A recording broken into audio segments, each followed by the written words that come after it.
Dear student, previous class में हम लोगों ने डिस्कस किया था आपका मॉडल ऑफ एंजाइम, जिसमें हम लोगों ने basically two types of model discuss किए थे। फर्स्ट इज लॉक एंड की model and another is induced fit hypothesis model. ठीक है, आज हम लोग डिस्कस करेंगे आपका एंजाइम इनिबिशन। ठीक है, हमें किसी भी एंजाइमेटिक रिएक्शन के लिए हमें एंजाइम इनिबिशन की ज़रूरत क्यों पड़ती है।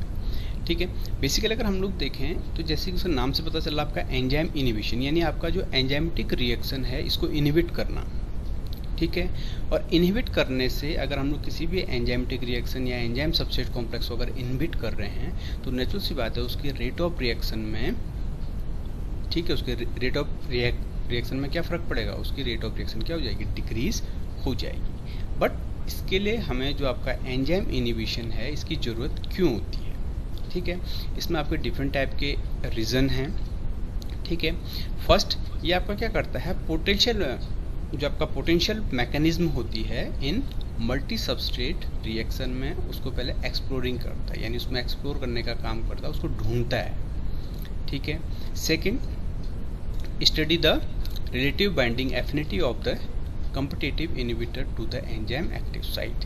ठीक है, आपके पास सेकंड आपके पास क्या होता है, ये जो आपका इनहिबिटर होता है, इनहिबिटर बाइंड होने से ये आपकी एंजाइमेटिक एक्टिव साइट को पहचानता है, वो भी in the absence of 3D structure information. अगर आपके पास 3D स्ट्रक्चर की इन्फॉर्मेशन नहीं भी है तो तब भी आपके इनहिबिटर के थ्रू हम लोग उसको क्या कर सकते हैं, पता कर सकते हैं। तीसरा है सबसे इम्पोर्टेंट, जो आपका क्या करता है, आपका for understanding various control mechanism. ठीक है, आपके पास how the balance to protease enzyme, आपका प्रोटीएज जो एंजाइम वो बैलेंस कैसे होते हैं। ठीक है, and their inhibitor in tissue achieve आपका होम्योस्टेटिस। ठीक है, तो बेसिकली कंट्रोल का काम करता है। ठीक है, बाकी अगर हम लोग देखें एंजाइम इनहिबिटर का आपका कॉमर्शियली बहुत ज़्यादा यूजेस हैं या कॉमर्शियली बहुत ज़्यादा एप्लीकेशन है, जैसे आपका पेस्टिसाइड हो गया या आपका इंसेक्टिसाइड हो गया, आपका वीट किलर में हो गया, फार्मास्यूटिकल कंपाउंड जैसे आपका ड्रग्स में हो गया, क्योंकि हर ड्रग्स में अगर सबस्ट्रेट की कंसंट्रेशन बहुत ज़्यादा होगी तो भी आपका हार्मफुल होगी। ठीक है, अगर एंजाइम की कंसंट्रेशन बहुत ज़्यादा होगी है तो भी आपकी बॉडी के लिए क्या होगी, हार्मफुल होगी। तो उस सिस्टम में आपका इनहिबिटर आपके सबस्ट्रेट पे बाइंड होके या आपके एंजाइम पे बाइंड होके या आपके एंजाइम सबस्ट्रेट पे बाइंड होकर के, ठीक है, जो उसकी रेट ऑफ रिएक्शन को आपका डिक्रीज करता है, जिससे कि ये प्रोसेस आपका कंप्लीट नहीं होता, और जितनी आपकी रिएक्शन आपकी बॉडी के अकॉर्डिंग कंफर्टेबल होती है या आपका सुटेबल होती है उतनी ही रिएक्शन को ये प्रोसीड करता है। ठीक है, और बेसिकली जो आपके पास एंजाइम इनहिबिशन है हम लोग टू टाइप से डिस्कस करते हैं। First is reversible and another is irreversible. ठीक है, तो रिवर्सिबल में अगर कोई भी एक्टिविटी आपके इनहिबिटर के थ्रू हो रही है, ठीक है, तो उस रिएक्शन को टोटली आपका रिस्टोर कर लेता है। ठीक है, क्यों, क्योंकि सबसे बड़ा रीज़न आपका इसमें ये है रिवर्सिबली में, जो रिवर्सिबली में आज आपके पास इनहिबिटर आपका चाहे आपके एंजाइम के साथ बाइंड हो, चाहे आपके सबस्ट्रेट के साथ बाइंड हो, चाहे आपका एंजाइम सबस्ट्रेट के साथ बाइंड हो, वो एक टेम्परेरी बॉन्ड के थ्रू होता है, यानी आपका वीक बॉन्ड के थ्रू बाइंड अप होता है, जैसे आपका कोवलेंट बॉन्ड हो गया या आपका हाइड्रोजन बॉन्ड या आपके पास हाइड्रोफोबिक बॉन्ड के थ्रू बॉन्डेड होता है, जिससे हम लोग उसको इजीली क्या करते हैं, रिस्टोर कर लेते हैं, और ये रिएक्शन आपकी एट इक्विलिब्रियम पर टोटली आपकी रिवर्सिबल रिएक्शन को फॉलो करता है। Second is irreversible.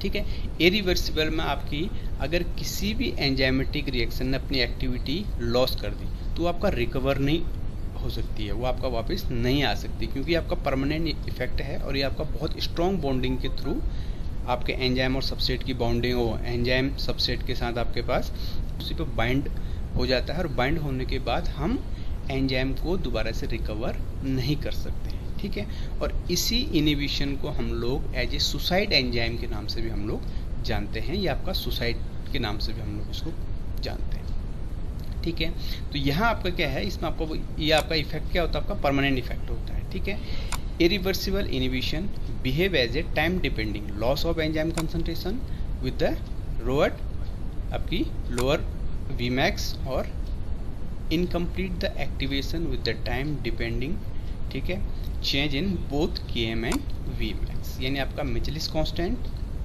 And rate of reaction, ये दोनों को क्या करता है, आपका चेंज करता है। जैसे आपका एग्जांपल अगर हम लोग देखें, जैसे आपके पास हैवी मेटल है लाइक मर्करी, लेड, ठीक है, ETC, ठीक है, cause irreversible inhibition which bind strongly to the amino acid backbone, ठीक है। तो अमीनो एसिड बैकबोन आपकी कहाँ होगी, एंजाइम पे, ठीक है। तो उसकी जो अमीनो एसिड रेजिड्यू है, उस रेजिड्यू पे ये बाइंड हो जाता है, और होने के बाद जो आपका मेन अमीनो एसिड है, उस अमीनो एसिड के पोटेंशियल जो एक्टिविटी होती है, उस एक्टिविटी को ही डैमेज कर देता है। इसीलिए हम लोग इसको क्या कहते हैं, आपका सुसाइड इनहिबिशन कहते हैं, ठीक है। अगर हम लोग इसका फर्दर इसका क्लासिफिकेशन करें एंजाइम इनहिबिशन का, तो आपका enzyme inhibition basically 2 type, one is reversible, another is irreversible, और ये आपका एलोस्ट्रिक है, ठीक है। एलोस्ट्रिक का मतलब मेनली है आपके एक्टिव साइट्स है, ठीक है। जो आपका रिवर्सिबल एंजाइम इनहिबिशन है, ये आपका mainly 4 types, first is competitive, another is uncompetitive, non competitive, और आपका मिक्स्ड आपका एंजाइम इनहिबिशन। ये 4 टाइप्स आपके पास रिवर्सिबल है, और इरिवर्सिबल ओनली 1 टाइप होता है, जिसको हम लोग सुसाइड इनहिबिशन के नाम से भी हम लोग जानते हैं, ठीक है। तो let discuss the first types of reversible enzyme, ठीक है। तो फर्स्ट टाइप आपका रिवर्सिबल एंजाइम के बारे में अगर हम लोग हल्का सा प्रीवियस भी हमने हल्का सा डिस्कस किया था, ठीक है। इसमें हम लोग देखें, इन दिस एंजाइम इनहिबिट, ठीक है, हिंड्रेड द टेम्परेली, ठीक है, एंड दस non covalent bond interaction like hydrogen bond, ionic bond, ठीक है, आपका हाइड्रोफोबिक बॉन्ड, ठीक है, from between inhibitors and enzyme, ठीक है। Even though these are weak bond, ठीक है, multi such bond case strong and specific binding, ठीक है। Despite absence of the any chemical reaction, the inhibitor can easily, ठीक है, remove or exchange by the dilution or dialysis. After the removing the inhibitor, the enzyme can be fully restored, ठीक है। तो इससे पहले भी जैसे हमने डिस्कस किया था कि आपका जो रिवर्सिबल इनहिबिशन है, इसमें एंजाइम आपका फुली स्टोर हो जाता है, ठीक है। एंड इक्विलिब्रियम, ठीक है, equilibrium is establish between free inhibitors and enzyme inhibitor complex, ठीक है। तो आपके पास इनहिबिटर इस टाइप से वर्क करता है, जैसे हम लोग अगर ये रिएक्शन देखें, जहां आपके पास एंजाइम है, फिर सबस्ट्रेट, फिर एंजाइम सबस्ट्रेट, आपका एंजाइम सबस्ट्रेट कॉम्प्लेक्स बना, फिर प्रोडक्ट, ठीक है। तो बेसिकली यहाँ आपके पास क्या होगा, एंजाइम सबस्ट्रेट की कंसंट्रेशन अगर बहुत ज़्यादा हो जाती है अगर किसी भी एंजाइमेटिक रिएक्शन में, तो यहाँ आपका इनहिबिटर इस पर बाइंड हो जाएगा, ठीक है। या अगर एंजाइम सबस्ट्रेट की कॉम्प्लेक्स की कंसंट्रेशन बहुत ज़्यादा होती है, तो यहाँ कंट्रोल करने के लिए आपका यहाँ आपके पास क्या हो जाएगा, ये इनहिबिटर आपका बाइंड हो जाएगा, ठीक है। तो यहाँ आपके पास एंजाइम इनहिबिटर कॉम्प्लेक्स बना, और यहाँ आपके पास एंजाइम सबस्ट्रेट इनहिबिटर कॉम्प्लेक्स बना।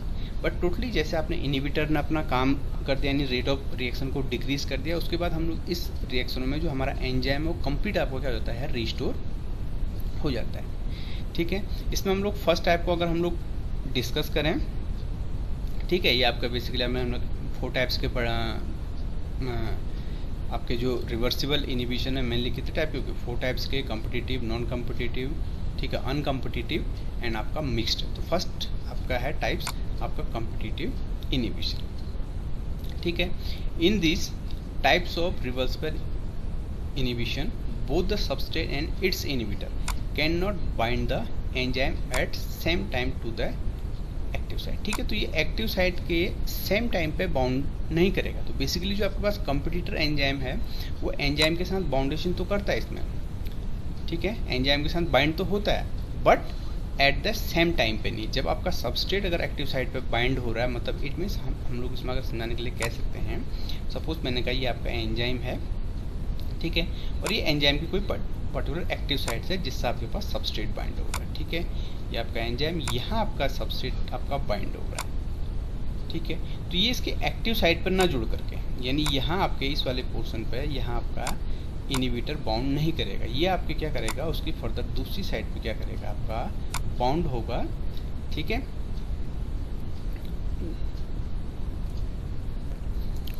ये दूसरी साइड पे क्या होगा, आपका बाइंड होगा इसमें, ठीक है। बट इसकी एक्टिव साइट को ये डिस्टर्बेंस नहीं करेगा।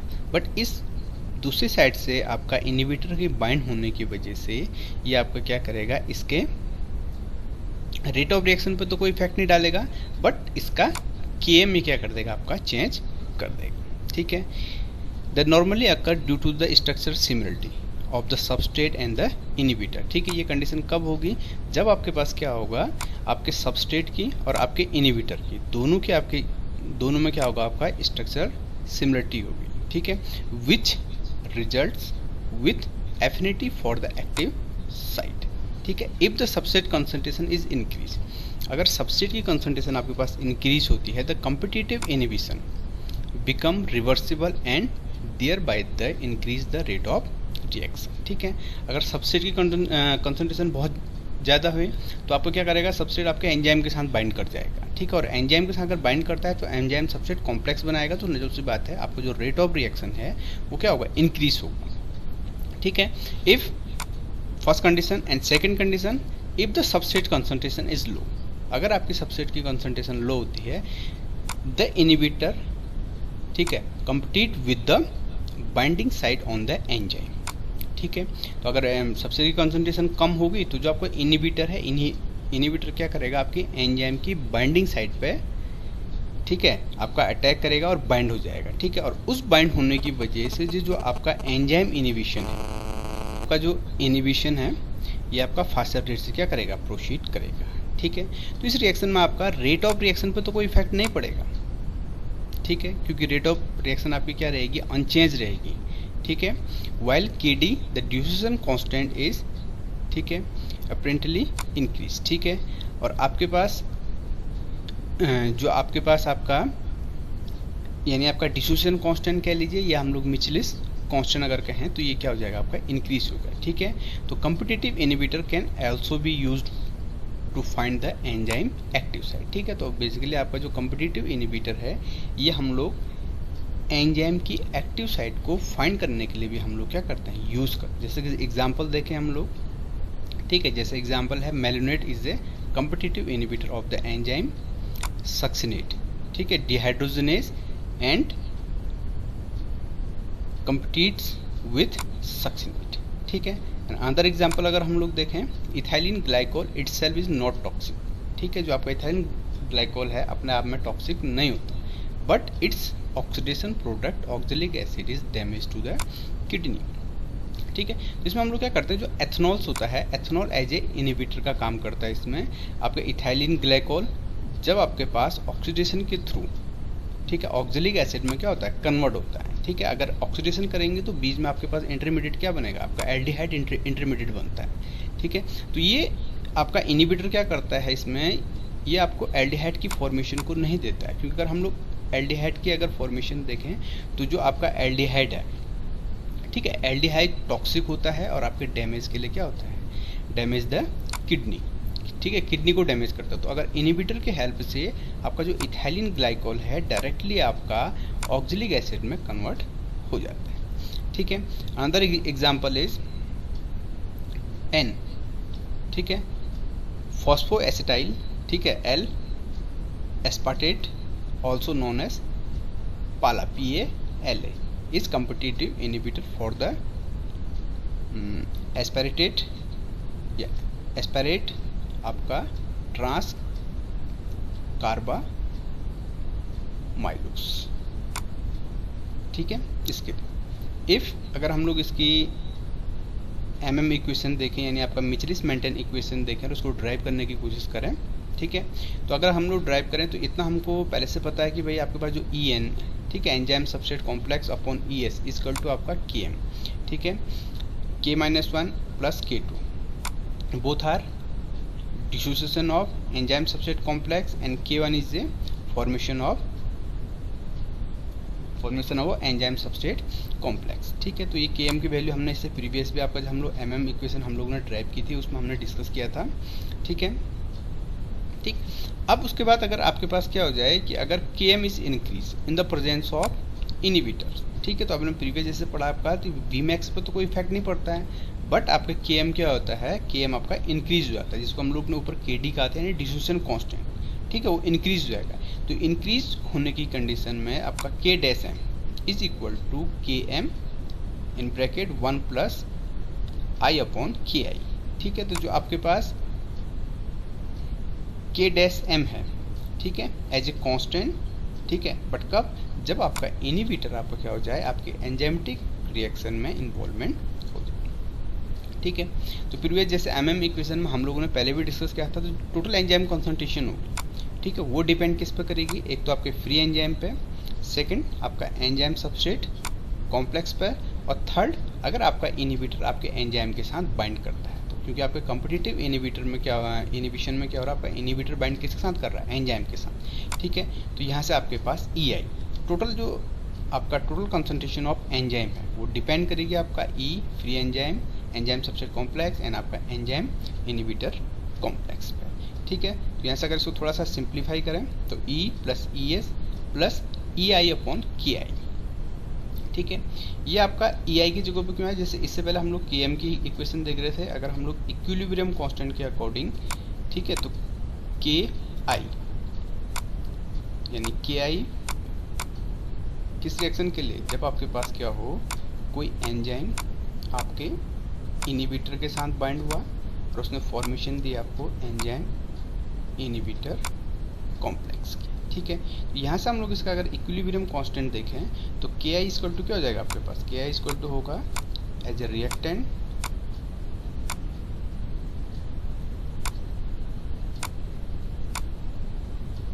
ठीक है, as a reactant upon product. आपका प्रोडक्ट क्या था आपके पास, ई आई। ठीक है, तो यहाँ से ई आई की वैल्यू क्या आ जाएगी आपके पास, ई आई की वैल्यू आएगी आपके पास ये ई आई अपॉन के आई। ठीक है, और यहाँ से इस इक्वेशन में देखें हम लोग, ठीक है, और सिंप्लीफाई करते हैं, तो सिंप्लीफाई करने के बाद अब यहाँ भी आपके पास ई कॉमन है और यहाँ भी आपका दोनों रिएक्शन में आपका ई है, तो ई कॉमन लिया। ठीक है, तो इसकी वजह से 1 आ जाएगा, तो 1 plus I upon K I plus आपके पास ई एस। ठीक है, ठीक, तो ये आपके पास टोटली जो वैल्यू आई, इसके अकॉर्डिंग अगर हम लोग अब ई की वैल्यू निकालें, ठीक है, तो यहाँ आपके पास ई जीरो था। ठीक है, तो ई की वैल्यू में ई जीरो होने के बाद ये अपॉन में आ जाएगा, सिंप्लीफाई करने का तो E not minus E S upon 1 plus I upon K I. ठीक है, तो ये आपके पास ई की वैल्यू आ गई। ठीक है, अब उसके बाद if we now make the substitution for E, अगर सब्स्टिट्यूशन देखें ई के लिए, ठीक है, तो के एम इक्वल टू आपके पास क्या था, प्रीवियस रिएक्शन में हमने क्या पढ़ा था, K M equal to E S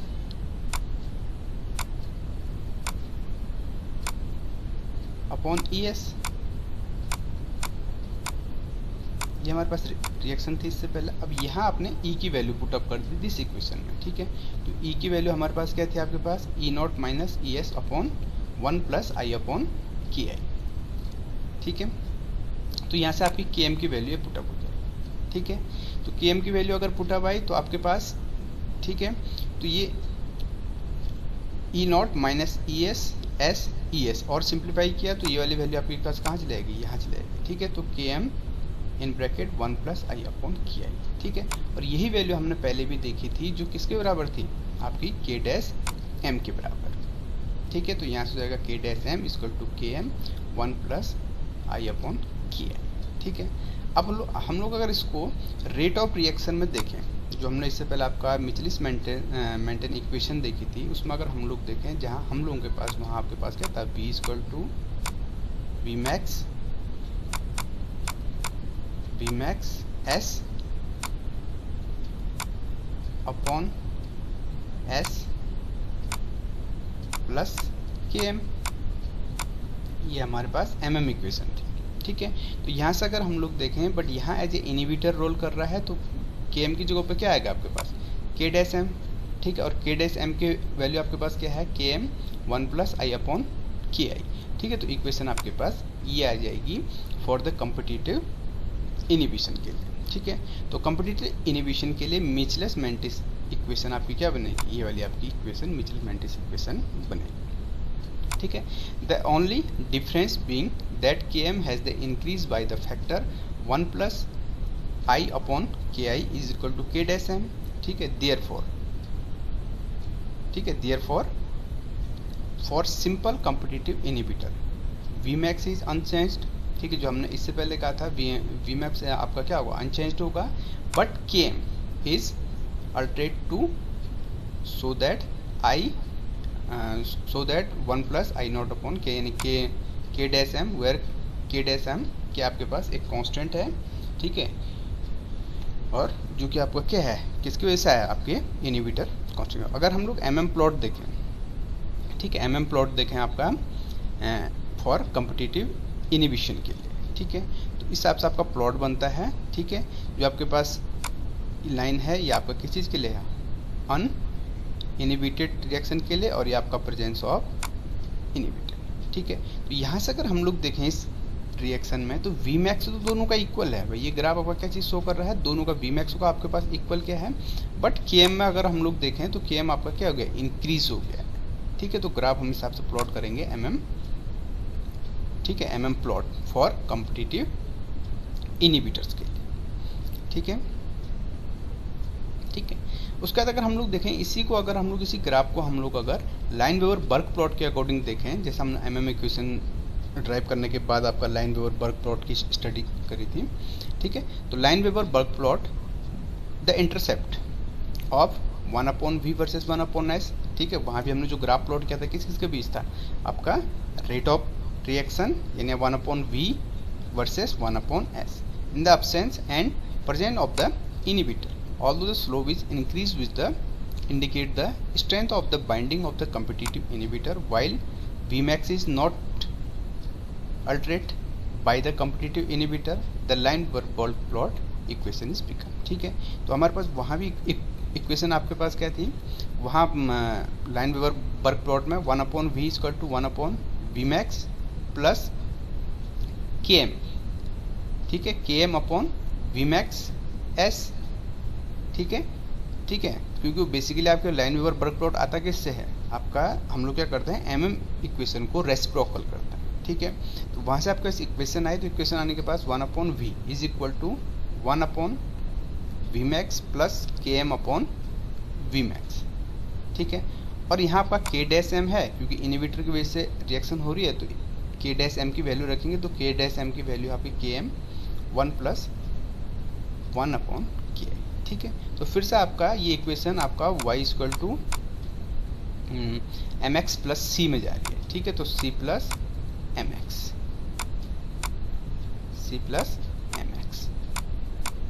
ठीक है।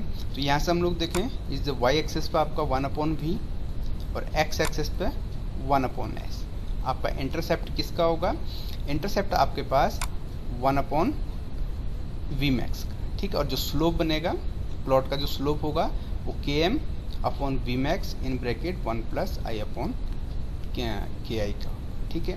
तो ये आपके पास लाइन वेवर बर्क प्लॉट है, ठीक है, ये आपका जस्ट रिवर्स, तो ये आपका अनइनहिबिटेड एंड आपका कॉम्पिटिटिव इनहिबिटर का ये स्लोप आपको शो कर रहा है, ठीक है, और जो आपके पास y एक्सेस पे आपके पास 1/v और आपके पास x एक्सेस पे 1/s, ठीक है, और स्लोप आपका Km अपॉन Vmax, ये किसकी वजह से है, जब आपके पास क्या है कोई भी इनहिबिटर बाइंड नहीं है, ठीक है। अगर इनहिबिटर बाइंड हो जाएगा तो आपके पास स्लोप किसका बनेगा भाई, Km upon Vmax in bracket 1 plus i upon Ki, ठीक है, और ये पॉइंट आपके पास क्या हो गया 1/Vmax, ठीक है, जो कि आपके पास क्या है एज ए इंटरसेप्ट पॉइंट है, ठीक है।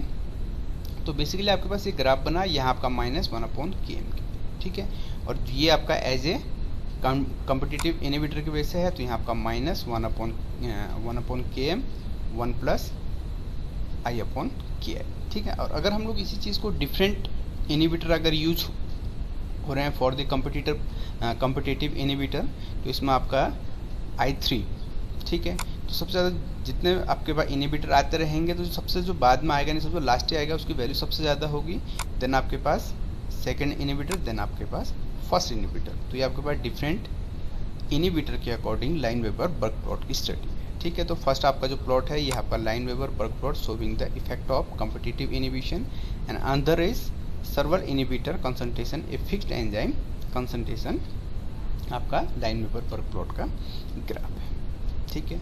तो बेसिकली हम लोग इसका अगर कंक्लूजन निकालें तो कंक्लूजन में आपका सबसे इम्पोर्टेंट चीज़ यही आती है कि अगर आपके पास कॉम्पिटिटिव इनिबिशन हो रहा है, ठीक है, तो कॉम्पिटिटिव इनिबिशन में जो आपका इनिबिटर है ओनली आपके एंजाइम पे बाइंड करता है, ठीक है, और एंजाइम पे बाइंड होने की वजह से ही इसका क्या हो जाएगा, जो आपका Vmax है, ठीक है, ऐसा नहीं है कि आपका कंप्लीट एंजाइम आपका केवल इनिबिटर से बाइंड हुआ, क्योंकि वो आपका एंजाइम की एक्टिव साइट को बाइंड नहीं करता है, उसके बैक साइड पर आपका क्या होगा, बाइंड होगा, बट सबसेट तब भी क्या होगा, बाइंड होगा। अगर सबसेट बाइंड होगा तो आपका एंजाइम सबसेट कॉम्प्लेक्स क्या होगी, फॉर्मेशन होगी।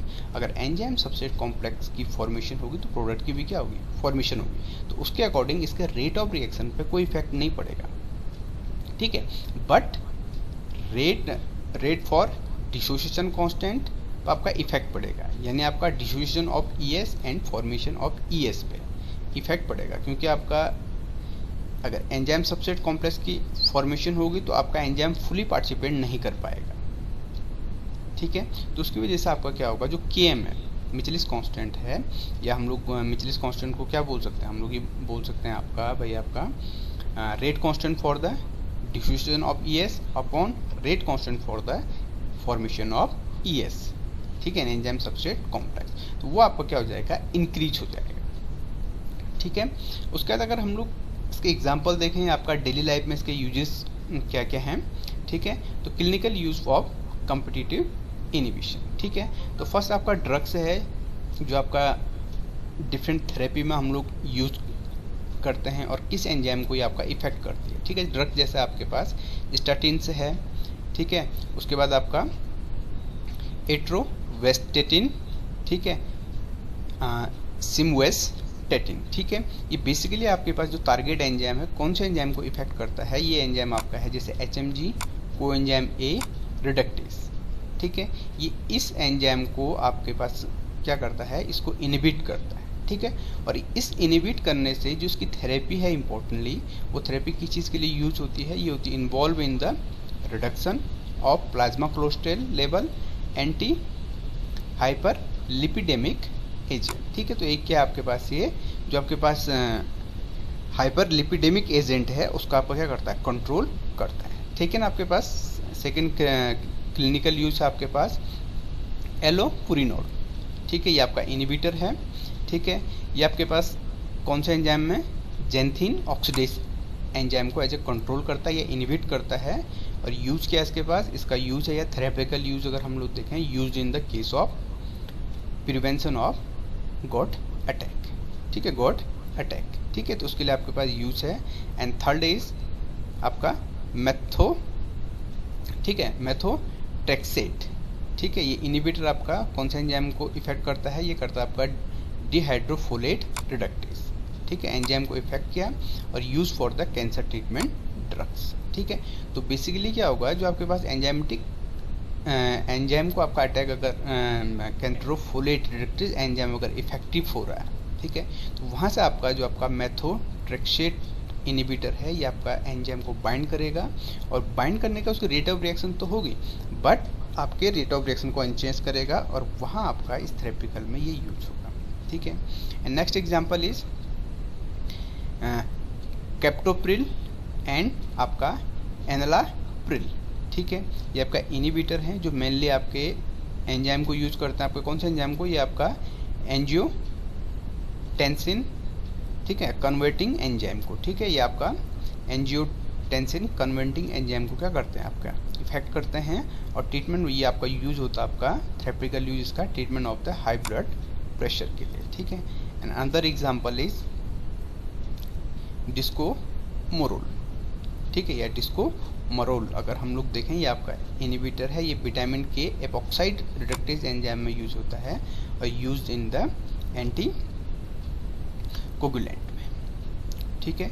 तो बेसिकली इसका भी क्लिनिकल आपका यूज है, जो ड्रग्स हैं एज ए किसकी तरह काम कर रहे हैं, ये ड्रग्स आपका एज ए इनहिबिटर की तरह यूज कर रहे हैं, ठीक है, जो आपके एंजाइमेटिक रिएक्शन को यानी जो टारगेट एंजाइम उनको कंट्रोल करते हैं, और डिफरेंट टाइप के आपके थेरेपिकल यूज में इनका यूज होता है, ठीक है। तो इसीलिए आपका कॉम्पिटिटिव जो इनहिबिशन है इसका क्लिनिकल यूज भी काफ़ी ज़्यादा है, इसीलिए हमें इनिबिशन यानी आपका एंजाइम इनिबिशन की स्टडी करना जरूरी है।